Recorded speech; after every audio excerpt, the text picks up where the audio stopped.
to everyone. In this video, I am just going to discuss about one problem regarding stack. I hope that every one of you have watched the videos which I have posted for the stack operations. Now let's consider this problem. Consider the following stack of characters where stack is allocated n is equal to 8 memory cells. So what they are saying here is they are just going to have the stack in which 8 memory spaces which will be available. Okay, just for an example, see here, this is the stack 1, 2, 3, 4, 5, 6, 7, 8. So the first 5 places are filled with some characters and then the rest of the places are kept empty. Okay.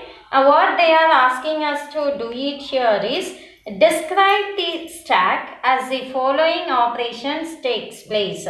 So they are just asking us to describe the operations when these tasks has been performed in this stack. So in the question itself they have given 8 memory cells, right? So we can draw the stack as first. So we can draw the stack here with the 8 spaces 1, 2, 3, 4, 5, 6, 7, 8. Okay, so 8 memory spaces. You just see here the first space is occupied by A, so we can write A here, and then C, then D, E and K. Okay, so on these rest of these 3 spaces are kept empty. So now what we are going to do it here is first, what's the instruction given here? Pop of stack comma top comma item. It means a stack is the name of the array and top is nothing but this one. So now here 1, 2, 3, 4, 5. So the top here is 5. Item, the topmost element will be the item, right? So pop of 5 means actually what it would happen here is we are just going to pop out the topmost element. That's why we are going to retrieve the element K. So once if the K has been popped out means you know very well whenever if you are going to do the pop operations, definitely the top which will be decremented by 1.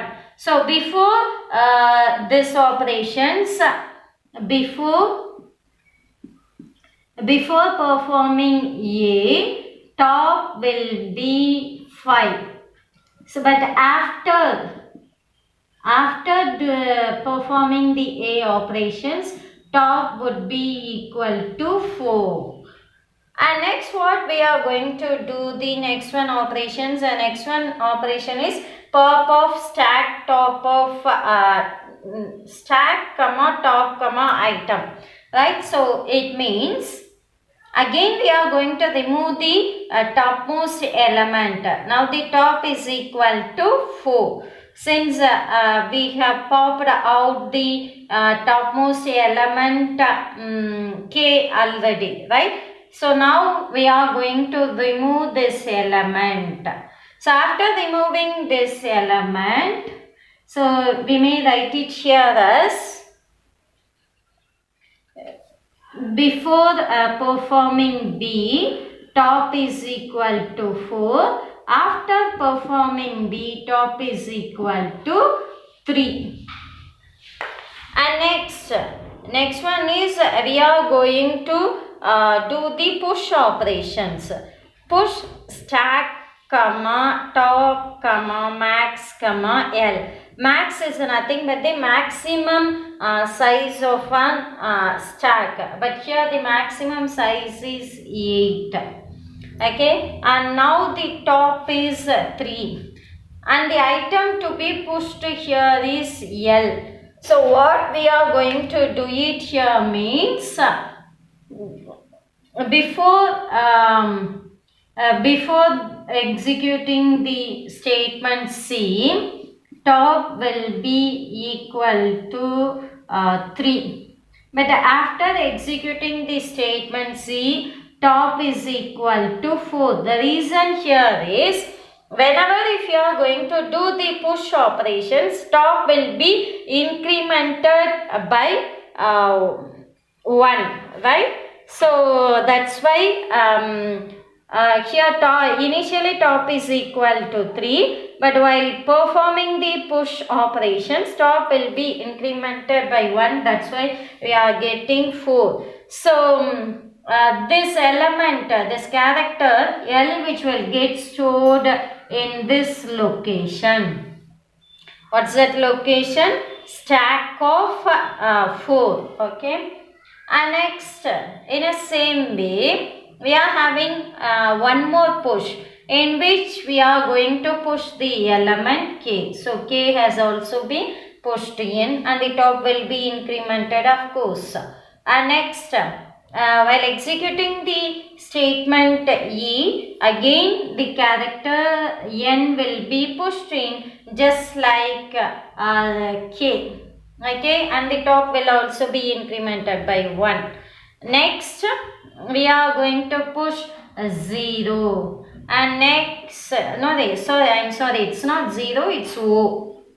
Okay. Next, I'm just going to push the element X. Okay, fine. And next, consider this one. When I am trying to execute this statement, push of a stack, comma, top, comma, max, comma, y. Actually, when we are going to execute the statements, if I have executed all these statements, then the top value which will be equal to 8 and the max is also equal to 8. Once if the top value is equal to the maximum limit of the stack means then there is no space for storing the new element. So in such a cases, if there is no space means by that time if you are trying to push one more element onto the stack means as per the push algorithm we have already discussed about the overflow. That's why whenever if the programmer is trying to push an element onto the stack without the free space means definitely overflow will occur. So when you are executing this statement, after executing the statements from A to G means definitely the condition overflow will occur. Overflow will occur. So we couldn't push Y onto the stack. In case we may take one more thing conversely. Instead of executing all these statements from A to G, if I am just going to directly push the element Y onto the stack means definitely Y which will get stored here. How it will get stored here means next to K we are having 3 free spaces. If I haven't executed these statements means definitely these spaces which will be empty only. So by that time if I am storing means Y which will get stored here. But if I am just going to execute the statement H, only after executing the statements from A to G means definitely the condition overflow will occur. And in the same way, one more thing. We may write it here as instead of push operations, I am just going to write pop. Just consider here, I am erasing all these things. Okay. So now we are just having only two pop operations, means two elements will be popped out. Let's have an assumption as I am just going to write the pop, and then again I am going to call pop. So again I am writing pop operation. I am calling that function pop, right? Again I am going to call the function pop. So what's happening here? After executing all these pop operations, means while executing the first pop operations, K will be retrieved, pop will be popped out, and then E will be popped out, and then D will be popped out, then C, and then A. So it means you know very well, we are having A, C, D, E, and then K. So while executing the first pop statement, K will be retrieved out. That means K will be popped out. Then while executing the second pop statement, E will be popped out. And while executing the third pop statement, D will be popped out. And while executing the fourth statement for pop, C will be popped out.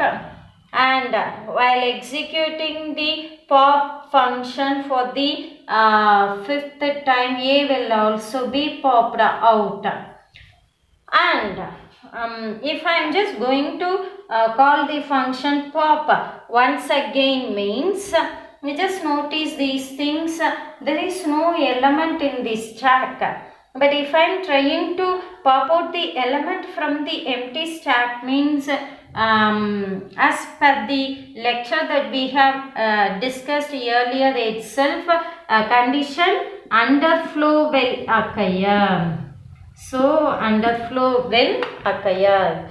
So as I said earlier, just like the statements that we have seen earlier, if I am just going to execute this statement, only after executing all these statements, means then while executing the statement, underflow condition will occur. In case without executing without executing these statements, if I am just directly going to execute the last statement alone, means K alone will be popped out from the stack. So this is a concept. Whenever if you are going to do the sequence of operations in the stack, means by that time you should consider about the maximum size, whether the stack has reached the maximum size or not. That condition you have to check it while pushing the informations onto the stack. While popping out the data from the stack, you should check for the condition underflow. Okay, I hope that you got a clear idea about as how to do the push and pop operations in stack, right? In case if you are having any doubt, kindly you can post your queries. Okay, thank you.